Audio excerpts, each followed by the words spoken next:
Prezados telespectadores, estamos entrando mais uma vez na sua casa, através da TV Cidade, e queremos hoje saudá-los a todos, as famílias, os jovens, rapazes e moças, a todos, enfim, os nossos doentes, oferecer este programa para os nossos doentes.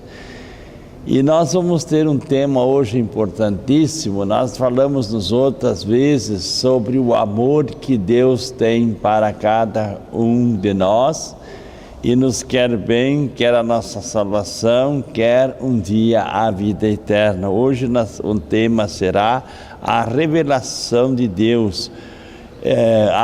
Deus se revela como um projeto benevolente. Ele quer o bem de fato de cada criatura humana.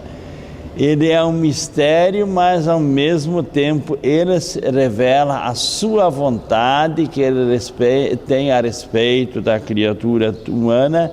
E não é a razão que vai dizer isso, é a nossa fé em Deus, e Ele que se revela a nós, conhecemos através do projeto que Ele tem, através daquilo que Ele nos mostra a cada dia acontecendo, principalmente nas criaturas humanas.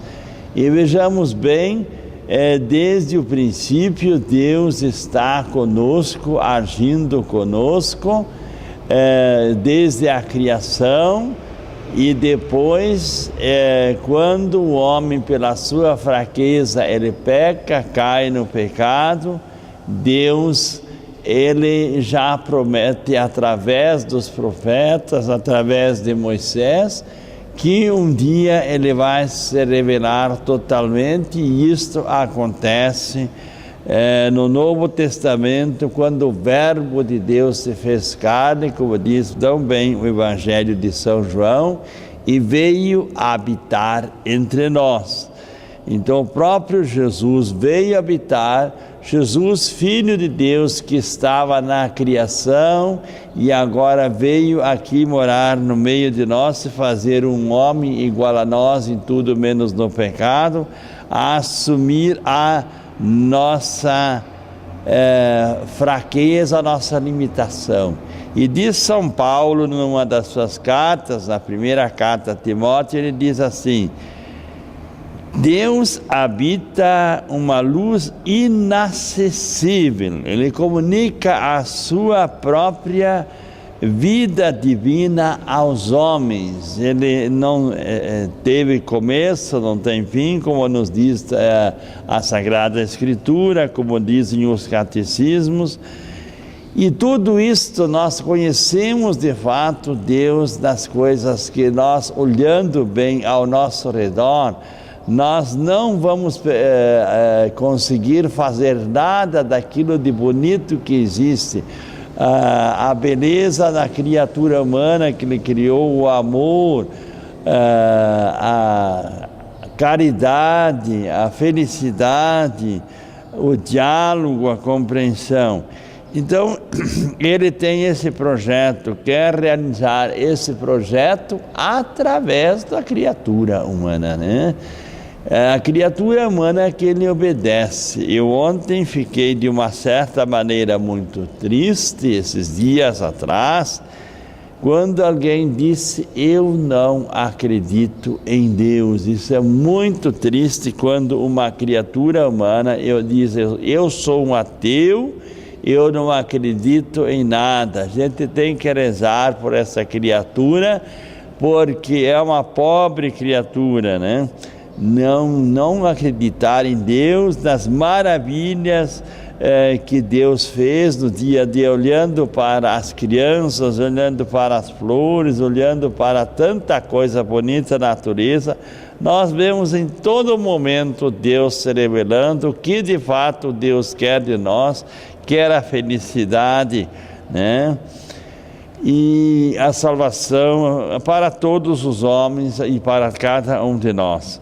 Nos dá as tintas, nos dá inteligência, nos dá razão, nos dá tantas coisas para que nós, através disso, o conheçamos e vejamos a sua presença, principalmente nas criaturas que ele criou. Mas vejamos bem uma coisa interessante: as criaturas, o homem e a mulher que Deus criou, ou o primeiro casal humano, quando tiveram filhos, já um matou o outro, e assim por diante. O próprio casal humano se rebelou contra Deus, queria ser igual a Deus. E isso é uma coisa hoje muito comum no mundo existindo. O que nós percebemos é que muita gente acha que eu sou inteligente, eu sou capaz, eu posso viver sem Deus, e isso não é verdade. A verdadeira vida nossa é a vida de Deus, como diz São Paulo numa das suas cartas muito claro: não sou eu que vivo, é Cristo que vive em mim.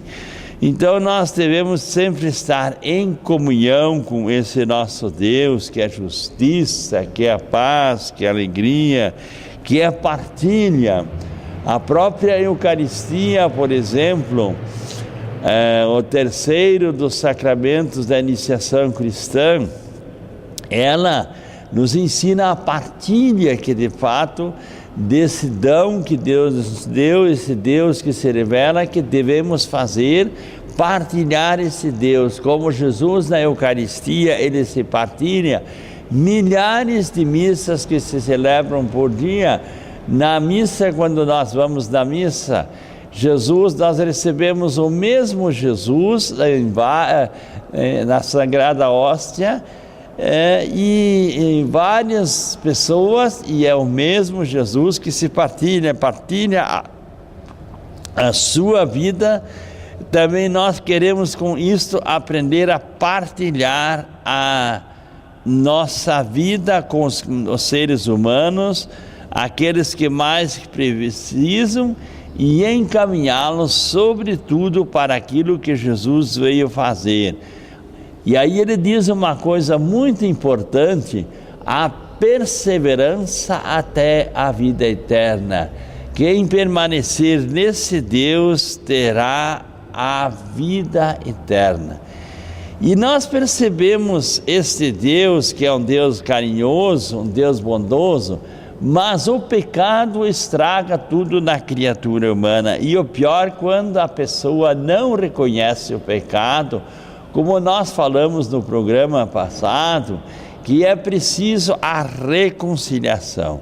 Por um exemplo, de tanto homem pecar, Deus mandou o dilúvio, destruiu a humanidade inteira, só a família de Noé que permaneceu, não extinguiu toda a criatura humana, mas criou uma nova história humana.